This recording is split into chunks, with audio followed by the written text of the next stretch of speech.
It's me again. Let's talk about it, because I'm really digging this light, man. It may not come across on Instagram or Facebook or YouTube or whatever the way I want it to, but man, let's talk about it, man. So let's talk about instinct and natural patterns and just the flow of street photography, right, and documentary photography. Let me say this: you can't run from who you are. You can't. Genetics. You can't run from DNA. You can't hide from it. It's just gonna come out, right? So there's no point in fighting against what you naturally want to do, gonna do, will do. So today I tried to go out and I tried to just slow down and be more methodical and create layers in my work, which I love seeing. But I have such a hard time doing it purposefully. I say that, purposefully. I have a hard time doing it because I'm all over the place when I'm in the streets, right? I'm walking, and as I see the moment happening, I try to capture it. I'm not a fisher. I'm a hunter, and I'm constantly moving, mainly because of me. I can't change who I am. I can't change the way I look. Or I could, but I ain't doing that.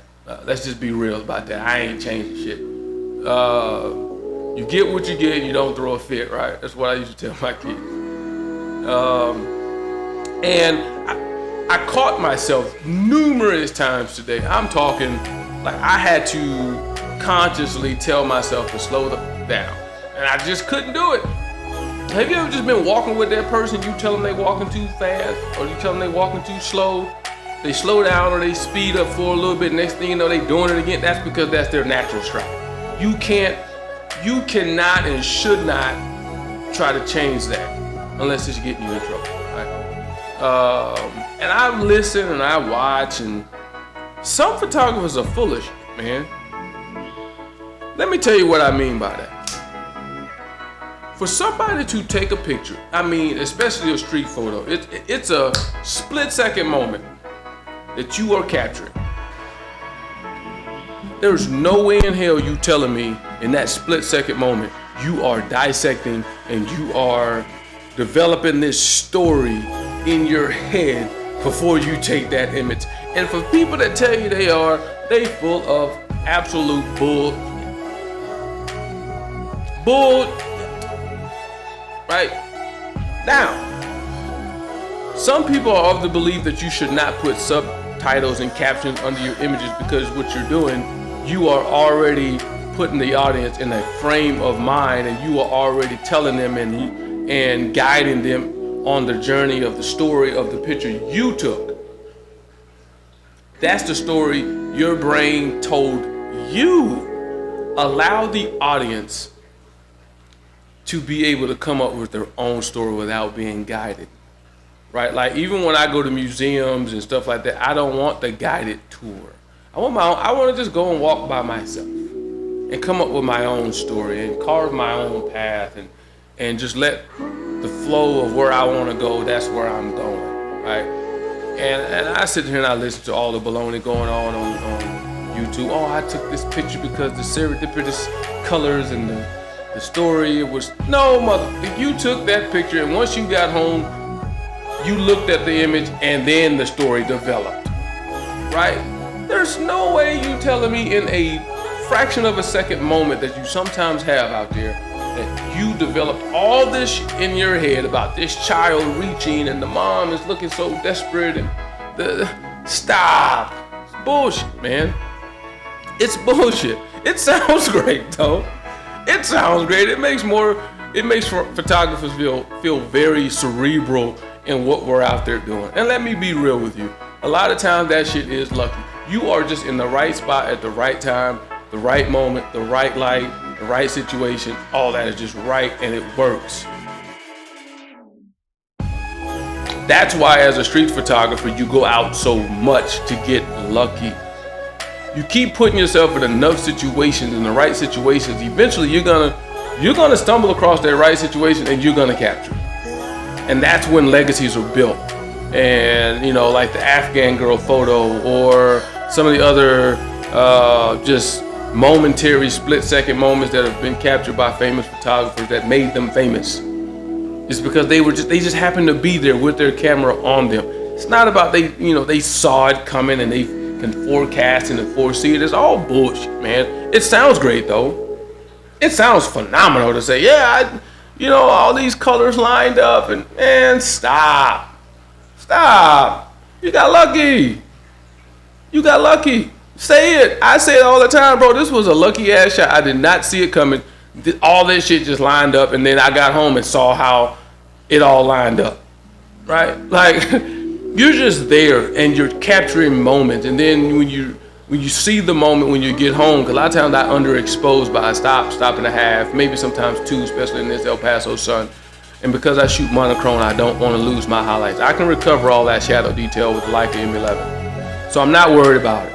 A lot of times I can't even see the image sometimes because it's so deep and so far underexposed that I'm like, oh, well, I hope it's good. I don't know.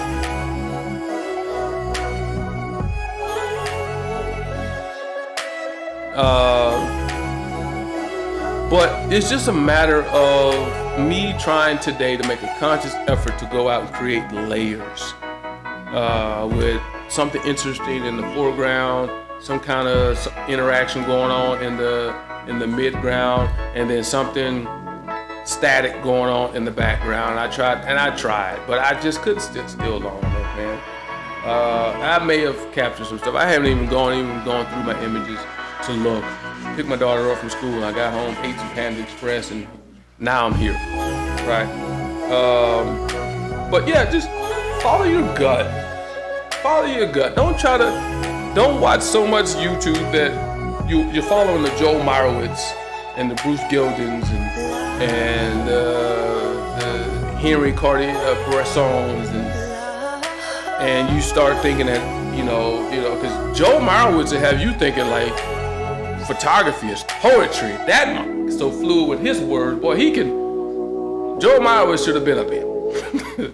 It's like he could talk the pants off of him, man. Like the way he can talk about photography and the way he just eloquently and his words and the way he moves when he's talking and the bald head starts seducing you and he'll make you feel like photography is poetry, and it is. Like, you have to be in the moment. And I caught myself in a zone for about 10 minutes today where I was just in there. Moment. Trying to capture a moment. It was just at a little shop that sold sodas and chicharrones and all the classic Mexican little snacks and foods, and the light just changed, and that was dope as shit. I love it.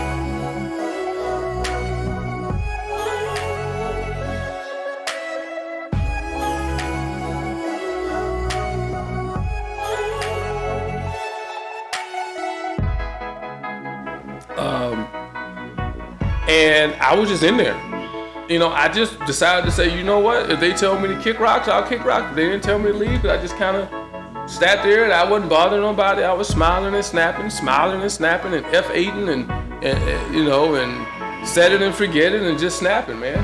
I don't know what the outcome was. The camera's over there charging. So, but it's just, the images will come. I will put the images right about now.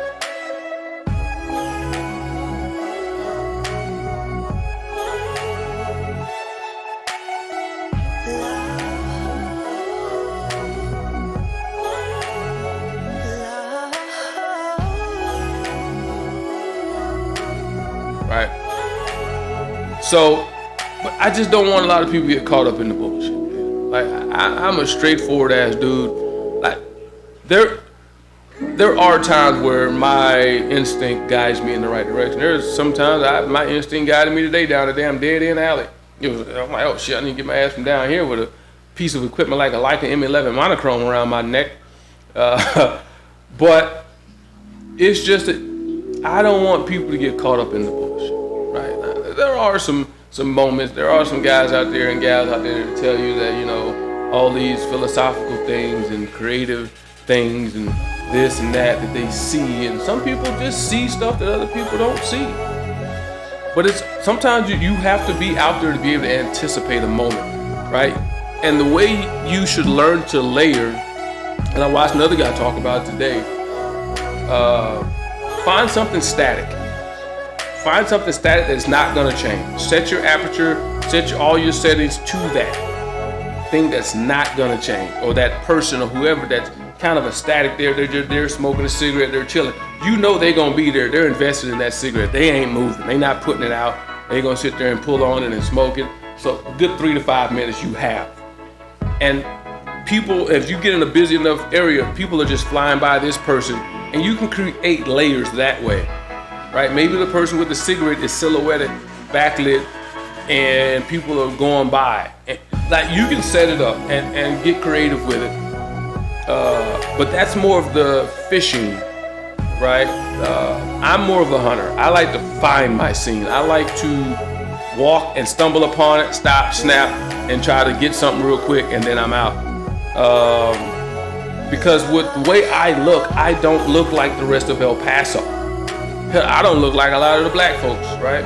Because I got the free-form locks, I got the glasses, I got the look, I got the swag, I got whatever people want to call it. I got that thing that's different than most people around me, so I'm gonna stick out. And I don't try to blend in. And I told a guy out there today, he's like, man, what you doing?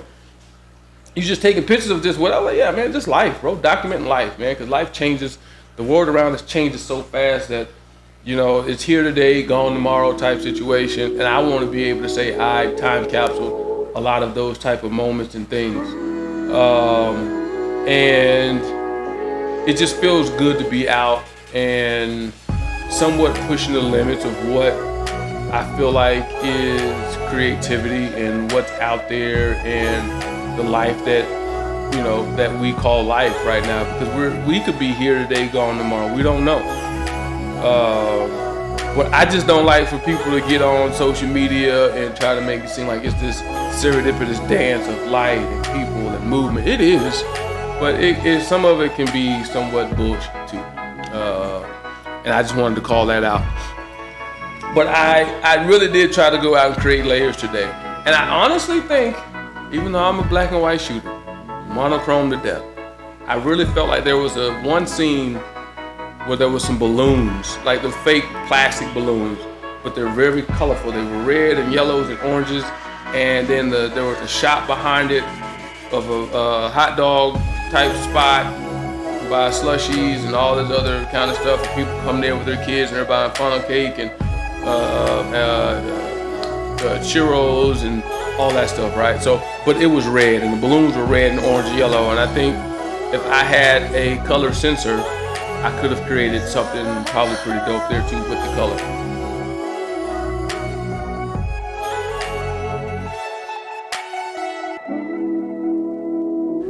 But all that was drowned out and desaturated into monochrome. So somebody that was shooting on a color sensor probably would have had a field day down there with the colors, but I didn't. So, but it is what it is. That's why I look for light and shadow and contrast and texture and all those other things with the monochrome sensor that my eyes naturally take me to. I'm not always attracted to color, but when I was there, I was like, oh shit, that's some dope color right there. Maybe somebody walking around with blue in the red, with all the red going on to help, you know, contrast, whatever. Yellow, green would have been a dope color to walk through there, but I wasn't looking for color. I was looking for a story. I was looking for layers, so my mind wasn't really there. But now that I'm thinking about it, it would have been pretty dope.